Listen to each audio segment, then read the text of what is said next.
আৰু এটা প্ৰস্তাৱ হাতত লৈছে যে জুবিনৰ ভস্ম আমি যোৰহাটলৈ নিম আৰু সেই ভস্মৰ দ্বাৰা আমি যোৰহাটতো জুবিনৰ সমাধি ক্ষেত্ৰ এখন নিৰ্মাণ কৰিম।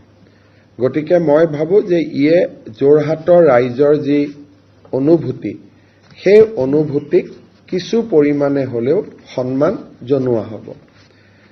দুই এজন লোকে কৈছে যে যোৰহাটলৈ পাৰ্থিৱ শৰীৰটো এবাৰলৈকে হলেও নিব লাগে। যদি আজি কোনোবাই জুবিনক চাইছে, পেটটো ইতিমধ্যে জুবিনৰ ফুলি গৈছে আৰু মুখখনো ফুলি গৈছে।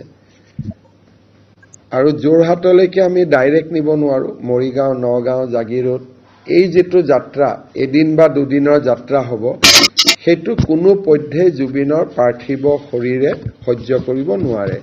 সেইবাবে যোৰহাটৰ ৰাইজৰ ওচৰত মই ক্ষমা বিচাৰিছো। মনত আমাৰ ইচ্ছা থাকিলেও জুবিনৰ পাৰ্থিৱ শৰীৰটোৰ ফালে চাই তেনেকুৱা এটা দুৰন্ত সাহস কৰাৰ যেটো প্ৰস্তুতি তাক আমি কৰিব পৰা নাই। ৰাইজৰ আবেগক আমি সন্মান জনাইছো, কিন্তু জুবিন যিহেতু প্ৰাথমিক আৰু জুবিনক সন্মান সহকাৰে বিদায় দিয়াটো যিহেতু অসমৰ ৰাইজৰ এটা দায়িত্ব বা কৰ্তব্য, সেইবাবে মই যোৰহাটৰ ৰাইজৰ আবেগ